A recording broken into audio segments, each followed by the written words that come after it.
Jordan Peterson has changed my life in a lot of ways. Like so much so that when I first read, and I had been listening to him for a good minute before I even bought the first book, which was 12 Rules for Life. Not his first book, but the first book that I bought of his was 12 Rules for Life.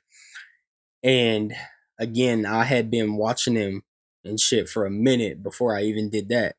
But when I bought that book, I flipped to the front page, especially after the introduction too, because like you really get a glimpse into the authenticity that is Jordan Peterson. Like you can tell that he is just authentic just by looking at him and listening to him and observing him. But then to have that painted and re-articulated by another person, one of his peers, right? Or it might have been a student peer. He was a student or a peer. I can't remember. He also made a quote in the introduction of that book specifically that I liked. It was Attack on Relativism. It was brilliant and it was very sardonic. I wrote Jordan Peterson a letter in the front. Matter of fact, look, I was so inspired. Now, mind you, like I'm already knowing, expecting that at some point I'm gonna meet him and have a conversation with him and eventually get him on a podcast episode. I'm already knowing this, I'm already planning this, and I've not even released my first episode yet. I mean, it seems I guess like some vulnerable shit, which I don't mind. I don't mind to be open and transparent about this shit. But basically, what I was talking about is that he's sort of like this father figure that I never had in a way, which I feel like that's the natural role of a mentor mentee relationship anyways. Like that's the nature of those types of relationship dynamics as it is, because you have to sort of adopt this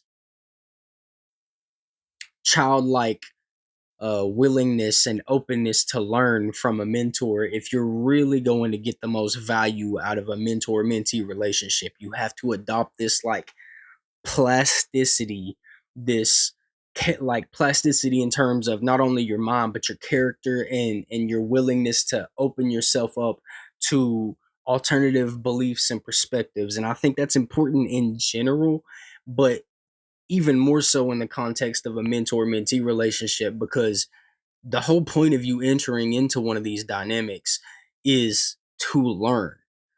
The only way you can learn, even neuroscientifically, the only way that you can learn is to trigger plasticity. So for chemistry, neurobiology, whatever, it's triggering neuroplasticity, putting your brain in a state of neuroplasticity so it's more easy to learn, and then you retain more of what you learn.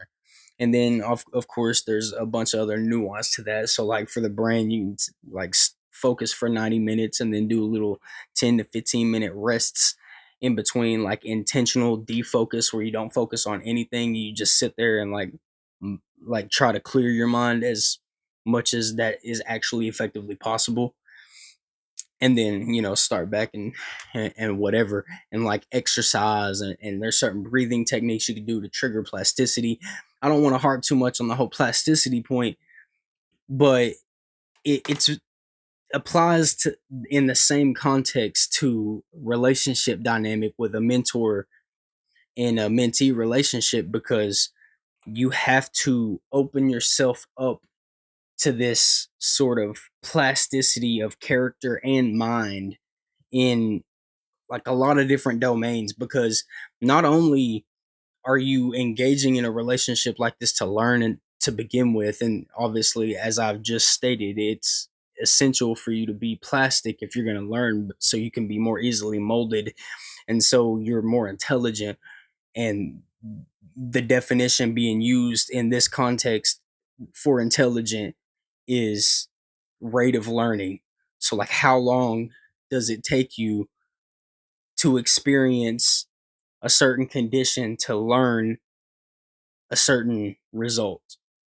And this actually, I hadn't even defined intelligence like this until I heard Alex Hormozi define it like this. And he used the example of if somebody shows you a red card and they smack you in the face, you go, oh shit. And they show you another red card, you look at them, they smack you in the face, You're like, oh shit. And then they show you another red card and they go to smack you, but you duck. It took you twice to learn that. So the person that took 2 times to learn that, to duck for the outcome, versus the person that took 10 times to learn that, the person who learned it in twice is much more intelligent than the person who took 10 times to learn it. And so, in order to increase your effectiveness, increase your plasticity, increase your rate of learning or intelligence, you have to open yourself up.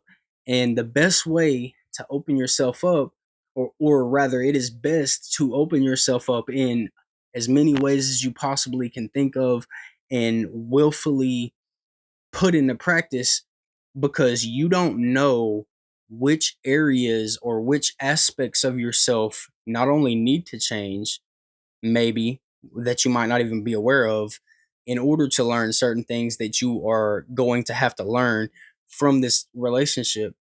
But in addition to that, you want to be receptive fully, so that you can soak in all the lessons, because there will be things that you gain and learn from a mentor mentee relationship that won't be direct lessons, or it won't be directly obvious to you how it's impacting you or shaping you, or maybe you are in a lot of different ways, but there will be ways that you are affected alternatively, in addition to those overt lessons, that will in the long run perhaps even impact you far more than even the overt lessons will. So it's kind of like the whole thing with studying something consciously, and then you pick up on subconscious things that you didn't even realize that you learned. But then, through studying other things, and maybe interdisciplinary, if you're in academia or whatever, and maybe you're a philosophy major and you're studying in linguistics, and then you make a discovery that highlights something that you maybe just sort of skimmed over, excuse me, after learning in the past, because it didn't seem as eminently relevant to you at the point in time. But then you remember it because something triggers that memory subconsciously in your mind from when you learned that before in philosophy, while you're studying in linguistics, and then it forms an entire new connection that otherwise would not have formed. And this is like literally the epitome of higher order learning, of higher order thinking as well. Like masters and experts of anything ever, that is the hallmark characteristic of masters in any industry field, or whatever. It's the ability to think in a higher order, and their recall is just insane. Like, so, for example, somebody who studies philosophy or the history of philosophy, or even just Plato or the Socratics, pre-Socratics, etc., certain dates, people that can pull dates to mind, like Socrates was executed. He was made to drink poison in 399 BC because he was charged with corrupting the youth and impiety in the city of Athens. It's like all this stuff, these are minor details that if you don't have context or foundation, or if you haven't studied and mastered these concepts are going to mean little. These dates are going to mean very little to you if they're not supported with context. And if you don't have a real expert or masterful grasp onto these concepts, or onto the entire context behind what you're learning and being interested in it, it very much helps that as well. But that recall, the ability to talk on and on and on without completely unscripted, and provide value, and just drop knowledge bomb after knowledge bomb. These are characteristics of somebody who has achieved a level of mastery. And there is no one final level of mastery. You can go and rise in skill and in various domains for the rest of your life and never master something entirely.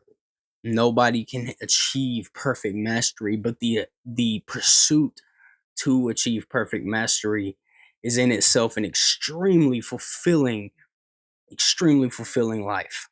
And I think men that could probably summarize a lot of um what would give men a lot more purpose, especially in today's day and age. Like, and I harp on, like I'm always saying, especially if you're a man, I'm harping on men a lot, and how men should be different, and I should be different in a lot of ways too, honestly. But I say this shit when I do say it, even though it might sound like it's getting old. There's a reason I say it. There's a reason I say it, and you would do well to take heed.